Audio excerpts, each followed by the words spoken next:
C'est une berceuse qui fait papa, papa.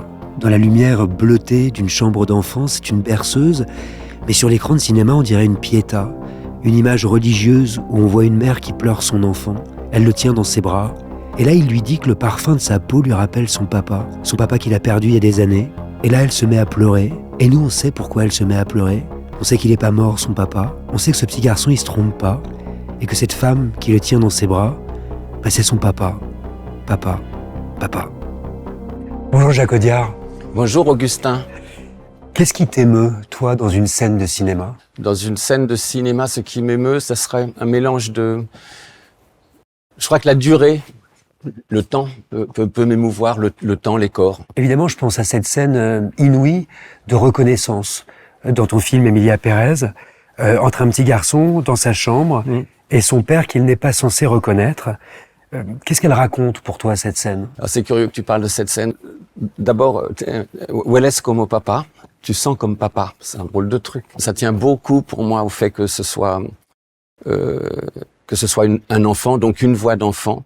Et c'est pour moi la référence, c'était le Requiem de Fauré. Tu vois, ces voix cristallines d'enfant. C'est quoi le Pieux Jésus? Ce sont aussi deux corps qui se touchent. Oui, tout à fait. Oui, c'est ça. Oui, qui qui se touchent. C'est une scène très très physique entre une femme et un enfant.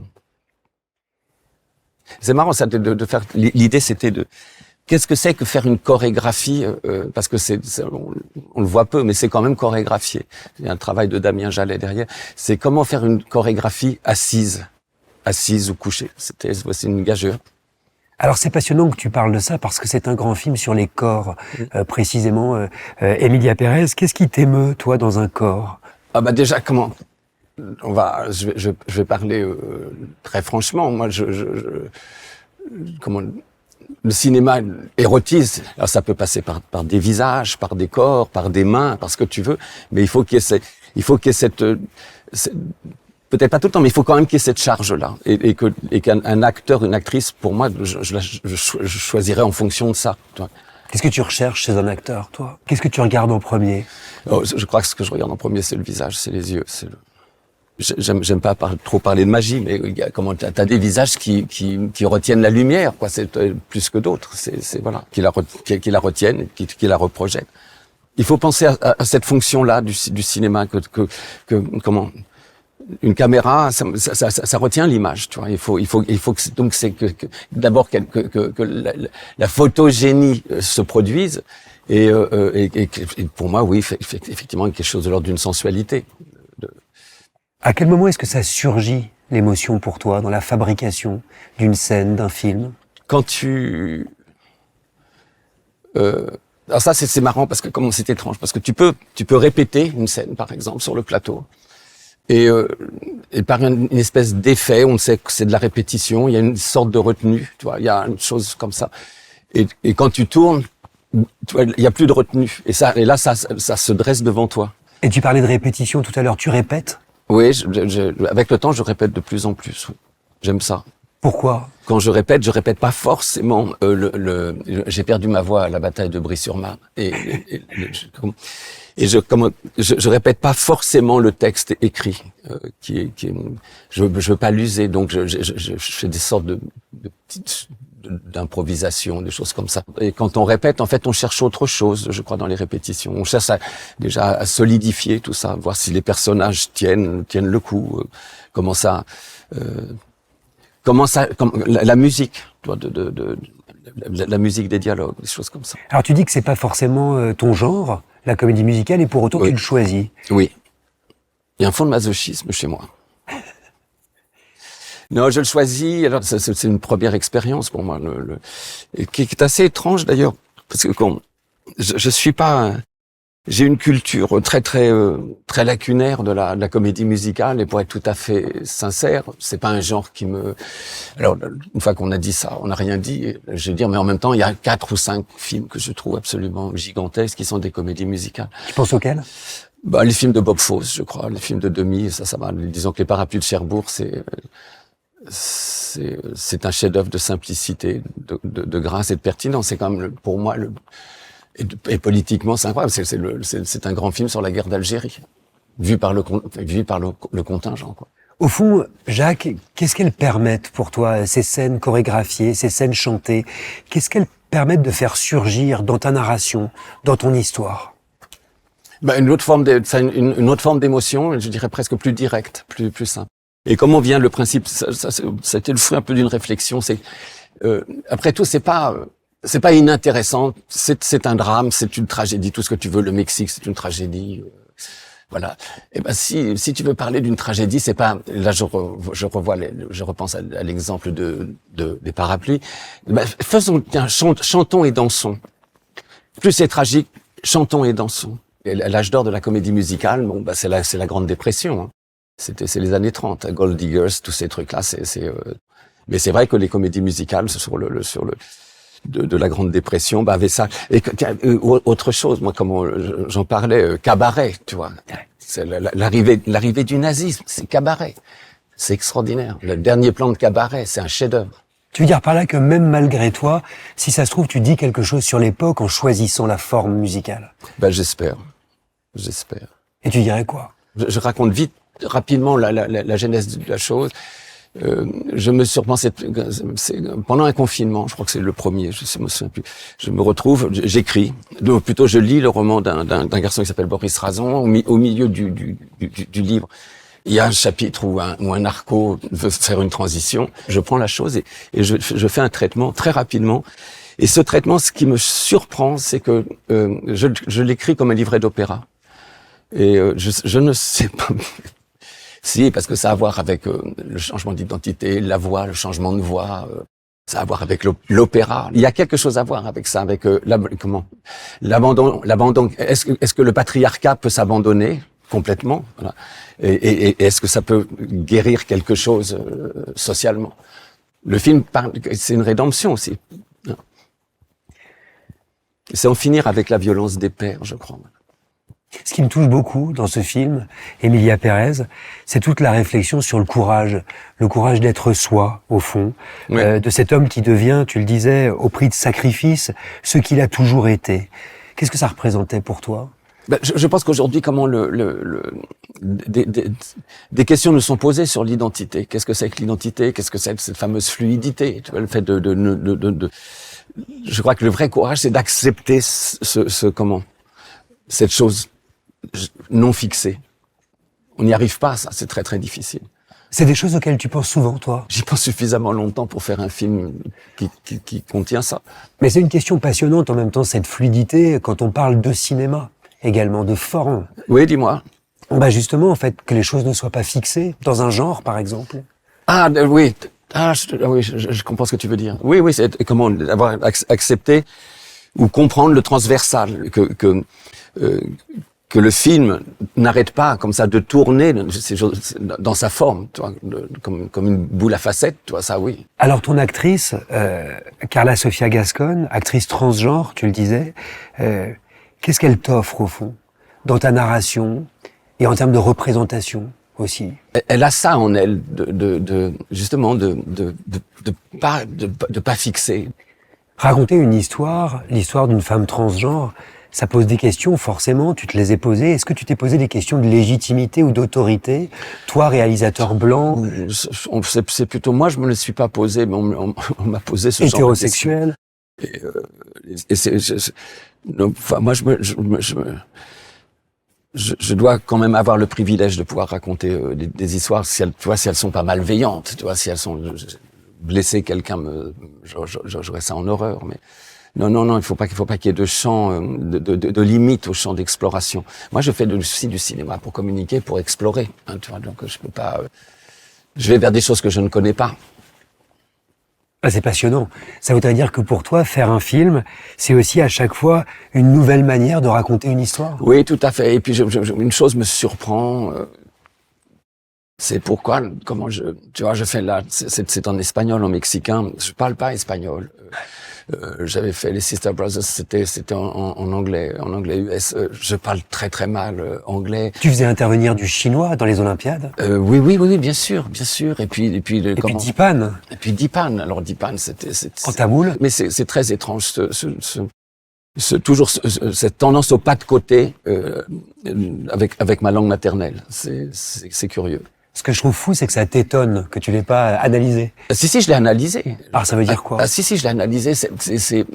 Comment j'aime finalement ne pas être. Tu vois, si je suis en français, je vais être très très attentif à plein de choses, à la prosodie. Est-ce que j'entends les virgules, pas les virgules? Est-ce que les élisions, tous ces trucs-là, dans une langue que je ne parle pas, que je ne pratique pas, comment le texte, le dialogue va se réduire à une musique. Tu vois, pour moi, c'est vraiment une musique à laquelle, et donc c'est normal que je fasse une comédie musicale au bout du compte.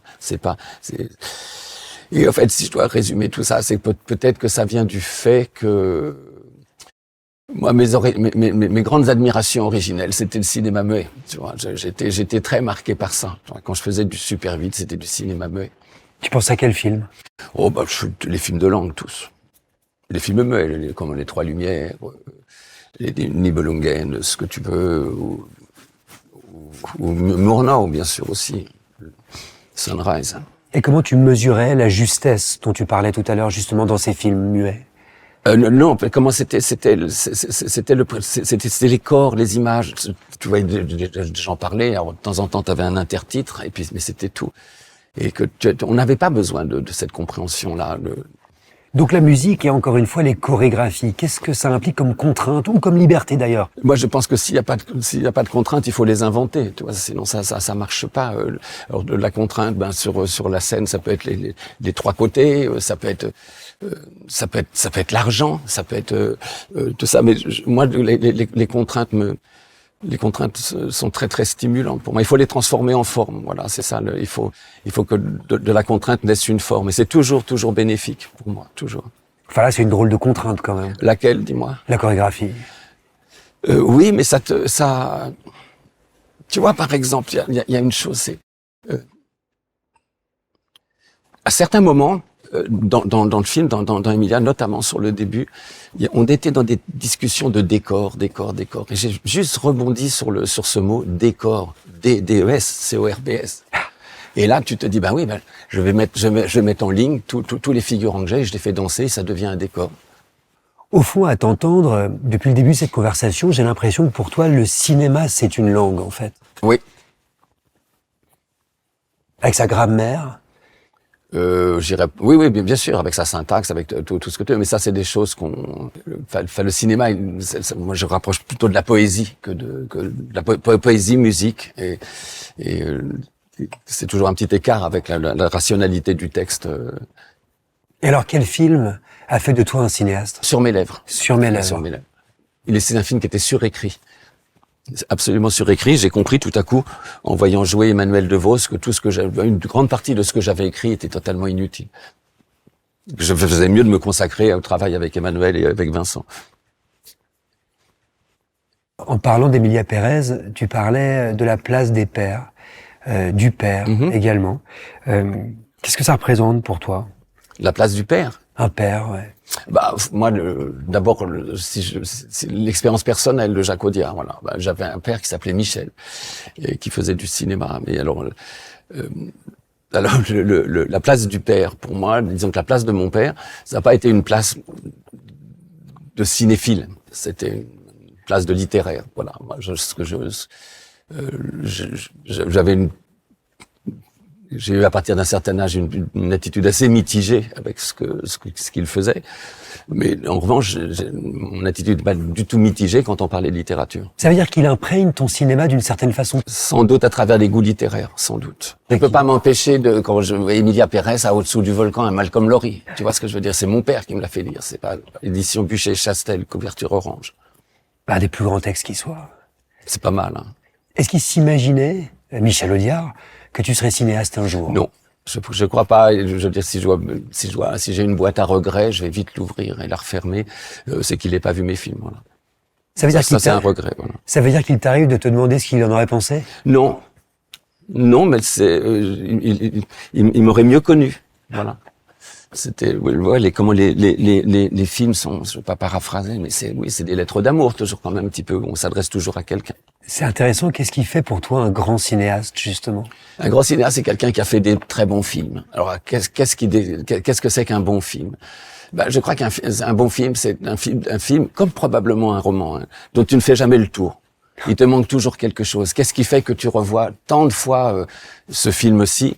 C'est parce qu'il t'en manque toujours un bout. Ça, j'y crois beaucoup à ça. Je crois beaucoup à ça. Un grand film, il ne se capture pas complètement. Jamais. Et quel spectateur est-ce que tu es, toi, justement? Moi, je suis impatient. C'est-à-dire que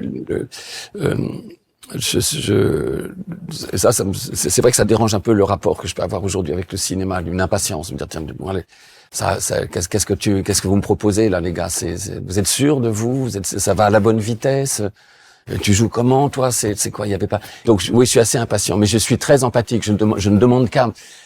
Comment il y a 10, 15, 20 ans, quand j'allais au cinéma, je pouvais tout absorber, j'étais omnivore, tu vois, les mauvais, les bons films, les bons films, j'en faisais mon miel, les mauvais n'avaient pas prise sur moi.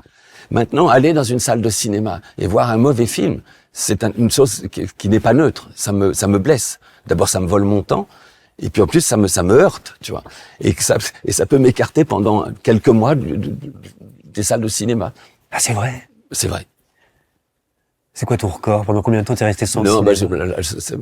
Là, tu vois, faisant un film, ça fait quelques mois que j'y suis pas allé. Qu'est-ce que ça représente pour toi, le Festival de Cannes, et le fait qu'Emilia Pérez, et c'est pas la première fois, soit sélectionnée en compétition? Le Festival de Cannes, ce que ça représente pour moi, c'est la projection. C'est ça, quand la lumière chute comme ça. Là, c'est la plus grande image du monde. Qu'est-ce qui se passe, en fait, pour toi, devant un écran de cinéma, quand tu regardes un film au cinéma? Qu'est-ce qui se passe? Qu'est-ce que je souhaite qu'il se passe? Non, surtout en quoi ça change d'un autre type d'écran? On dit cinéma, on emploie le mot cinéma, là, le mot aussi qui a été forgé en 1895. On dit cinéma, mais on est sûr toujours de la définition de cinéma, l'écriture du mouvement. Alors, comment est-ce que le cinéma sert à quelque chose comme voilà, je parlais de l'écran de Cannes qui est si beau, si gigantesque, une image si dynamique, si brillante.